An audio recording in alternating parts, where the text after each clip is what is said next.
मेरे दोस्तों, अब ये पूरी दुनिया का पहला ऐसा प्रधानमंत्री है कि जहां जाता है वहां उस देश की सरकार है एक नया अवार्ड बनाती है उसी टाइम, और वो अवार्ड मोदी को दे देती है। इसी सिलसिले में ब्रिटानिया के सबसे बड़ा अखबार जो द गार्डियन है उसने लिख दिया था कि इस आदमी को, मोदी को, कोई भी अवार्ड दो दौड़ता हुआ आएगा। किसके लिए लिखा? ये मोदी के लिए। किसने लिखा? ब्रिटेन के सबसे बड़े अखबार ने बताया कि हिंदुस्तान का ये ऐसा प्रधानमंत्री है कि अगर इसको बुलाना हो अपने मुल्क में तो खाली कोई ऐलान कर दो कि हम मोदी को यह अवार्ड देने वाले हैं।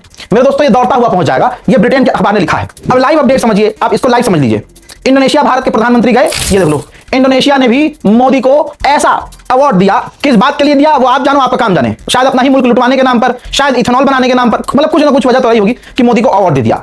बर्तानिया की रिपोर्ट के हिसाब से मोदी जी को बुलाने के लिए आपको कुछ नहीं करना है, आपको अवार्ड का ऐलान कर देना है। जहां सड़क टूट रही है, जहां पर बीजेपी के नेता कर रहे हैं, जहां मुसलमानों का नरसंहार हो रहा है, हिंदू को कत्ल कर दे रहा है, हजरत यहां पर ऐलान कर दिया जाए कि भाई यहां मोदी जी को अवार्ड दिया जाएगा तो हो सकता है मोदी जी आ जाए, वरना कुछ नहीं तो भाई मणिपुर के लोग तो कर सकते हैं। मोदी जी मणिपुर नहीं जा रहे हैं क्योंकि शायद मणिपुर उन्होंने पाकिस्तान और चाइना को बेच दिया होगा, हमें नहीं पता। लेकिन मणिपुर के लोग जिस तरह से परेशान हैं, मुझे लगता है कि वहां के लोगों को अवार्ड, जैसे डोनाल्ड ट्रंप अवार्ड के लिए पागल है ना, ऐसा ही मोदी के लिए ऐलान करना चाहिए कि मोदी जी को हम ये अवार्ड देने वाले हैं। 100% मोदी जी फिर वहां पहुंचेंगे और शांति आएगी। मेरे दोस्तों, हिंदू मुसलमान में उलझाया गया है, हिंदुओं को यहां तक सिखा दिया गया है और ब्रेन वॉश करके मोदी और मोदी सरकार ने समझा दिया है कि देखो तुम मुसलमानों की लड़कियों की इज्जत लूटोगे तो कोई क्राइम नहीं है, हम पूरा, बल्कि आप ये देखिए ऐसा देश बना दिया है मोदी, योगी और अमित शाह ने कि भाई अगर मुस्लिम बच्ची के साथ, अबे छोटी छोटी बच्चे के साथ घटिया और गंदे काम जय श्री राम बोलकर कर दिए जा रहे हैं। और मोदी और ये जो बीजेपी सपोर्टर हिंदू हैं, खुदा की कसम एक मुसलमान होकर कह रहा हूं कि प्रभु श्री राम भी इनसे शर्मा जाएंगे कि इतना घटिया लोग मेरा नाम लेने वाले। असल में राम जी का नाम, हनुमान जी का नाम सिर्फ ये क्राइम करने के लिए इस्तेमाल करते हैं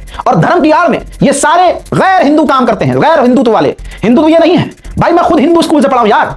और कट्टरों में कट्टर, जैन से कट्टर कौन होगा? वरुण जैन मेरा दोस्त, अल्लाह उसे सलामत रखे भाई। कहां है मुझे नहीं पता, और मुझे यह खबर मिली मेरे दोस्त से नीरज से कि वो इंडियन एयरफोर्स में है। मैंने कहा फिर तो भाई मैं कांटेक्ट करूंगा ही नहीं, क्या वो मुझसे आज भी प्यार करता होगा, उसके माँ बाप आज भी अल्लाह को सलामत रखे बहुत प्यार करते थे, है ना। तो मेरा मानना यह है कि अगर मैंने उससे आज कांटेक्ट किया और हमारी दोस्ती दुनिया के सामने आई तो बेचारे को नौकरी निकाल दी थी, नफरत मुसलमानों के खिलाफ। तो मैं खुद एक हिंदू स्कूल से पढ़ा हूं, हिंदू स्कूल से। दिन की शुरुआत राष्ट्रगान से हुआ करती थी और स्कूल का भले ही सबसे नालायक लौंडा था मैं, सबसे नालायक बच्चा, मुझे इसमें बताने में कोई शर्म नहीं है। लेकिन कसम से प्रेयर हॉल में, जो प्रेयर हॉल था उसमें हम 4 लड़के और 4 लड़कियां प्रेयर करवाते थे। उसमें मुसलमान मैं था, है ना। जन गण मन लास्ट में होता था, राष्ट्रगान, और भाई वो है ना, हमको मन की शक्ति देना दाता, है ना, ऐसी प्रेयर्स भी हुआ करती थी और हम वो लोग थे कि करवाते थे। एक लाइन हम बोलते थे, फिर पूरा स्कूल वो लाइन दोहराता था, आप समझ रहे हो। और वरुण जैन और मैं क्लास में साथ ही रहते थे।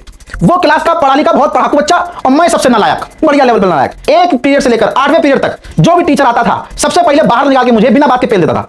ऐसा नहीं कि हिंदू मुसलमान, बस आदत, उनको पीटने की आदत थी, मुझे पीटने की आदत थी। वो ऐसे करते थे, हाथ ला आगे और पैर पैर पैर, मजाल है यूं कर दिया वो खान साहब ने, रजा भाई ने यूं भी नहीं किया कभी, क्योंकि सामने 8-10 लड़कियां बैठी हुई क्लास में, यूं भी कर दिया तो दूसरा यूं कर दिया। वरुण जैन कभी गलती से पीट जाता था तो भाई एक थप्पड़ में यूं रोता था, फिर अगले दिन माँ बाप आ जाते थे। एक हमारे अम्मा घर में कहता था कि बाबा कल स्कूल बुलाया है, तो वो पूछते नहीं थे वजह, सीख वाली झाड़ू उठा के हत्या की तरफ से एक हाथ पकड़ के मरोड़ के चूतों पे इतना मारते थे कि दिन में मुझे अंधेरा नजर आता था। लेकिन भाई साहब अगर वो झाड़ू ना पड़ी होती पिछवाड़े पे तो आज ये रजा भाई तुम्हारे रजाग्राफी ना बनते। लेकिन ये समझाना चाह रहा हूं कि उस वक्त हिंदू मुसलमान में इतना प्यार था कि वो कट्टर जैनी, मैं कभी भी लंच लेके नहीं जाता था। अगर हद से अगर लेके गया कभी लंच तो वो ब्रेड होता है, मेरा फेवरेट है वो आज भी।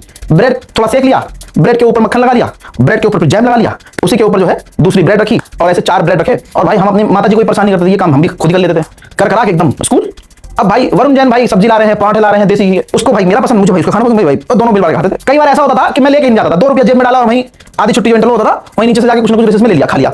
वो बंदा आधा खाना जबरदस्ती, और कभी कभी तो उसको खाने का मन नहीं करता था, वो मुझे देता यार मम्मी मारेगी तू खत्म कर दे, वरना कल लंच भी नहीं देगी मम्मी, मुझे खाया करते थे। 8वीं क्लास तक वो स्कूल था, कभी भी ये चीज हुई नहीं हिंदू मुसलमान, इतना प्यार था। भाड़ में जाए जो भी पार्टी हो, कांग्रेस भी भाड़ में जाए, सारी पार्टी भाड़ में जाए, लेकिन हमारे हिंदुस्तान में, हमारे इस प्यारे भारत में प्यार हुआ करता था। लेकिन आज हिंदू समाज को किसने नफरत का इंजेक्शन देकर सड़ाया है? 2014 के बाद से दिमाग पर जोर डालिएगा।